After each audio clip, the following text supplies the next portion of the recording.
September, thank you very much for joining us. This is episode 3 of In Conversation. I think just to start is you tell us a bit about who you are and what you do. Okay. Thank you so much for having me on In Conversations. What an absolute honor and pleasure. Siyathemba Siyakamela is a bubbly somebody. I'm a life coach, a businesswoman, as well as a speaker. Basically, I just love life. I love people. I love helping people. I love people who are on purpose. I love success. So I would love helping people get to their success as a coach. And I love traveling. So with Corona, I really miss flying. I miss flying, I miss being with people, and yeah, man, that's pretty much me. So before you became a speaker, a life coach, where did you grow up? I grew up in Durban from a big family. I grew up with, there were 6 of us in the household. As we were growing up, it was very, very fun. It was interesting. I'm somebody who moved houses a lot. I moved schools a lot. And I believe all those were things in training, in building me up as a life coach, as somebody who can relate to different people, different backgrounds. I found myself always just speaking, but not speaking as in public speaking, because I never knew that was like my call or purpose. But in terms of class, I always got into trouble. If anybody had to speak to parents to get them out, it was me. If I had to speak to the security because, we were banking school, it was me. If anyone had to talk out of trouble, it was me. So yeah, I think coming from a big background, changing schools, build my confidence in a very good or big way. And yeah. Who was your inspiration? Who inspired you when you were growing up? My dad. My dad inspired me. He's such a resilient man, loves us dearly. I remember we would cry and get excited for him coming back daily, every night. We'd be like, Mama, every night, as if he never left. And if he'd go, we'd cry as if he wasn't coming back. It was his love. It was his work ethic. He's a businessman. He's able to transform nothing into something. He's someone who's very entrepreneurial. So he's not someone who's just going to sit lazy around and say nothing's happening. He literally seeks out for opportunity. And I love how he literally helps people. He always helps people. He doesn't choose. He's very humble. He's very respectful. And he's very well spoken. So it's my dad. Nice. And how have you been helping people during this pandemic? What have you been doing in your life? Have you been, just go. So how I've been helping people during this pandemic is coaching them in terms of how to adapt to the transformation, how to adapt from not having work, how to deal with anxiety, how to deal with the stress, how to seek out and look out for opportunities amidst this time, which is very bleak for some people who don't have. And I've just basically been speaking the same message, my core, which is purpose. We've been so wired and adapted to be job hunters. No one has been making or instilling or voicing to people that you are the employee, you're an employer, you have an idea, you have a capability, there's something in your hand that you have that you can start on where you are with what you have and build on it.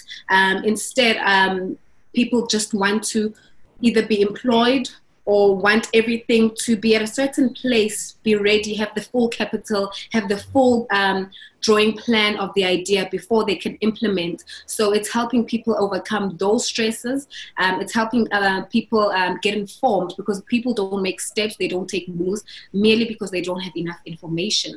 And just fear is gripping a lot of people. And if you can just overcome that fear, you can be able to truly take that step and brave whatever comes your way. So I've been encouraging people. If you go onto my YouTube channel, siyathembasiyakamela.com, you'll find a lot of the helpful tips and the coaching that I've been giving people. What gets you up in the morning? What do you want to see? What inspires you to be not only you, but you, like the other part of you, if that makes sense? Okay, what gets me going every single time, either when I'm not looking up to it or maybe if I'm not feeling so well, is understanding that there are people who are watching me. There are people who believe that they can't do it. There are people who draw strength from me. So I understand that I'm not just walking this journey for myself. I'm walking this journey for the people who are behind me. I'm walking this journey for the people who are watching me. I'm walking this journey for the future and the betterment of all those who are going to either come after me or those who are just going to be inspired or influenced by me. So every time I feel like, oh, I can't go on, I can't do it, it's the people. People ultimately get me going. Yeah, that's amazing. So so let's look at it this way. If you're hosting a dinner, okay. If you could choose any 3 people to join you at that dinner table from any era, doesn't matter, dead or alive, which 3 people would you choose? I love this question. Shoo. I would definitely choose our current president. I'd choose President Cyril Ramaphosa. He'd take one of the chairs there. I would choose Catherine Coleman as well, just because of the history and the background and the impact that she had spiritually. And I would then I recently watched a movie. It's from an African American woman, Madam Walker, CJ Walker, if I'm not mistaken. I would take her for her fineness and her resilience, okay, you're going to burn my shop down, I'm coming for the factory. I'd have those 3 at my table. Nice. And you Well, I would love to have a conversation with Nelson Mandela. I know that everyone thinks it's him. Jesus Christ. I think that would be interesting. And Abraham Lincoln. Wow. Yeah. Nice. Very different people. Can I copy? I don't know. I don't know how to go that fast. Can I copy? Heck, it's a conversation, right? Right? So, retake. At my dinner table, I would definitely have Jesus Christ first and foremost. You mentioned earlier about obviously this current pandemic that we're in. We've spent 2 months almost in lockdown. Is there something that you've learned about yourself or how to live with yourself? And what is it? What have you changed in you?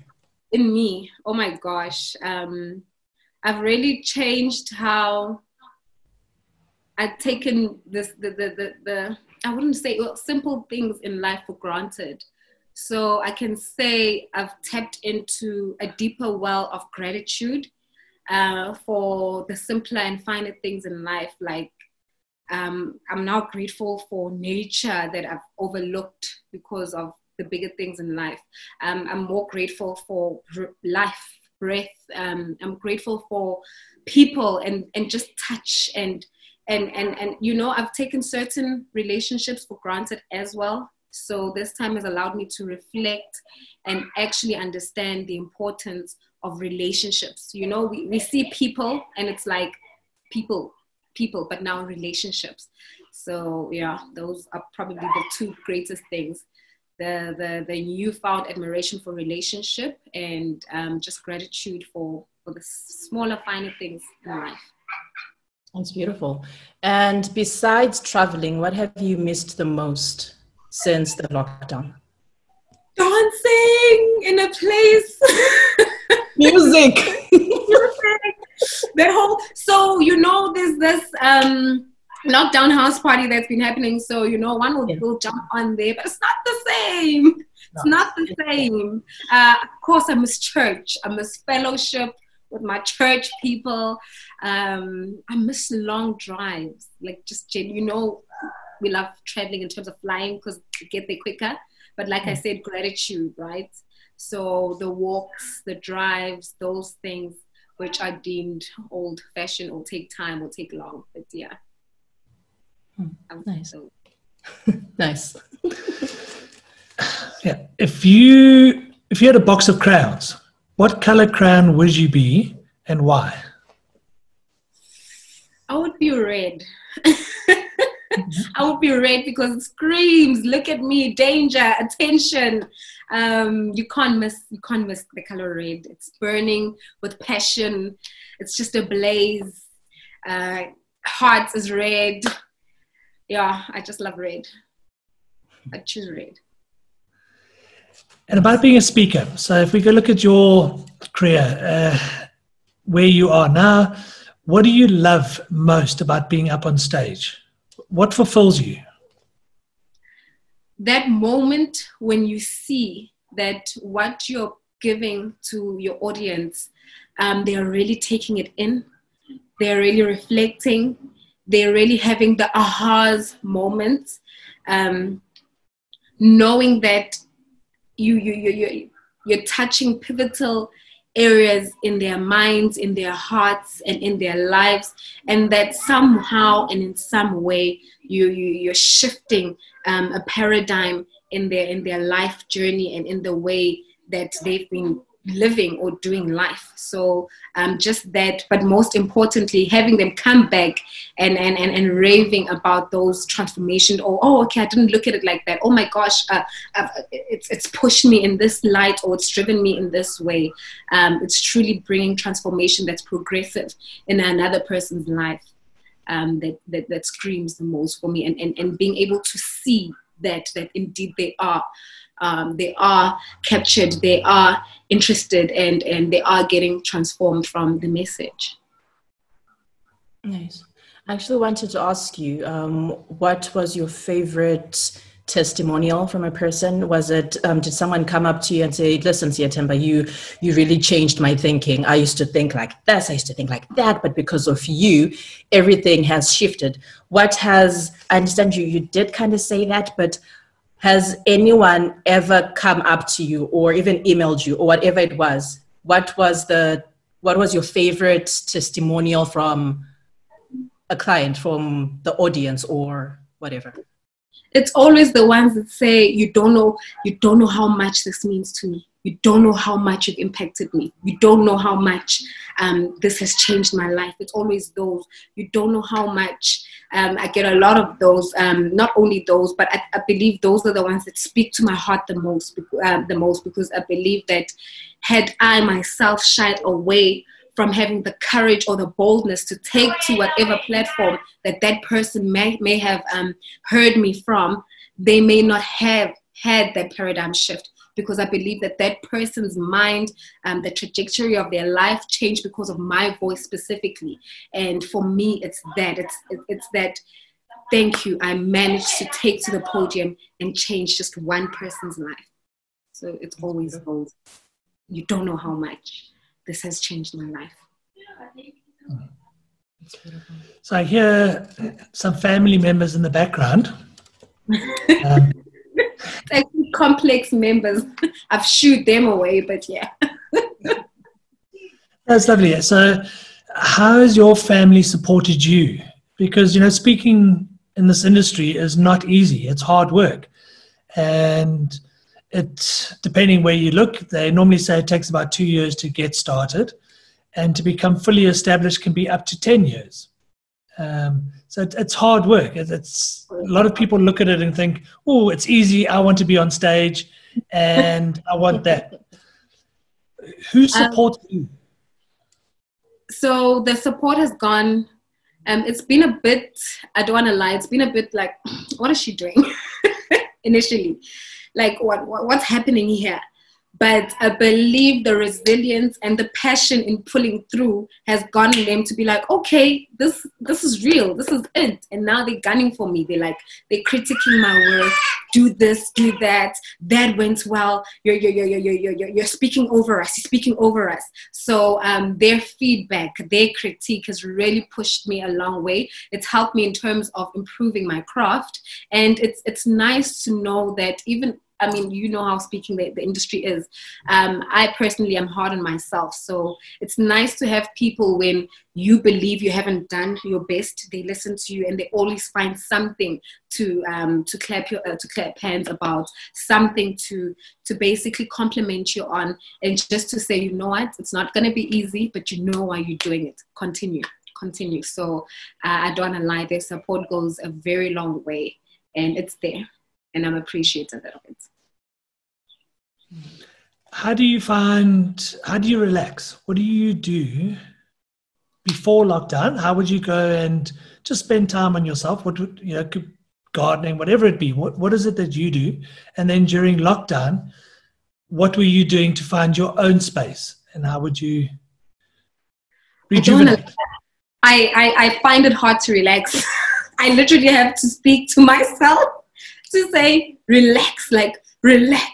I'll be relaxing watching a movie, and at the back of my head, I'm somehow churning some sort of form of work, or there's an idea that's popping. So what's relaxing for me is being in a park.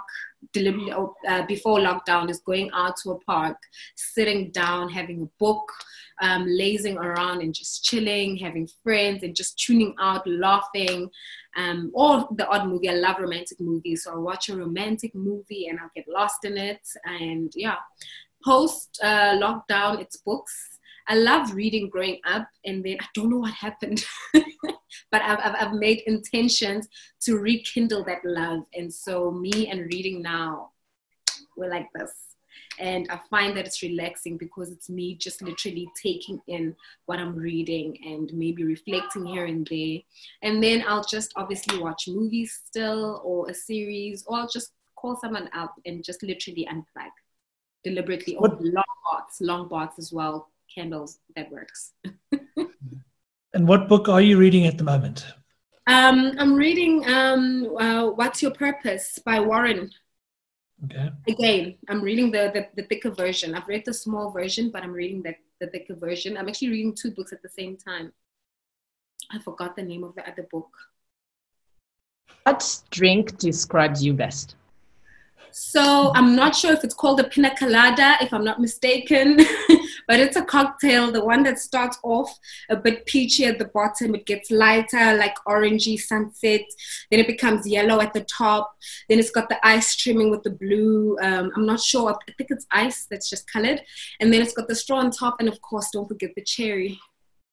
The cherry on top. Nice. Cherry on top. Nice. If we now look at your career, where is it that you want to be? I want to be on an international stage amongst great international speakers. And I guess most importantly, more than the platform, the audience that is hungry for the message that I'll be relaying, hungry for change, courageous and bold to take the steps that require the change. And yeah, just, I guess, influence for greatness and impact. You mentioned they're great speakers. So who would you say is a great speaker in your mind? In my mind, okay, let me start locally. One of the speakers that I love is Piwe Moyo. I think he's great. I also do admire Vusi Thembekwayo from a business perspective. I think he's absolutely brilliant. I love Dr. Faith Wakoma. She's international. I don't know if many people will know her, but those are a few of the people that I really, really love. Well, what I still want to achieve is I still want to build I have started my NPO, but it hasn't done the amount of work that I wanted to do. It's female-oriented women. It empowers women. It equips women, and it basically enables them and gives them a voice of courage to run after their dreams, to overcome the many obstacles that they face daily. So it's to build an NPO organization that is internationally recognized, but that's also collaborating different organizations or network of organizations and NPOs, so that we can just bring a hybrid instead of just all focusing in one area. It's almost like a network of NPOs that looks at one's life or one's career holistically and speaks and channels to that, and maybe having more women working for the organization, or more women having come out with testimonials from the organizations.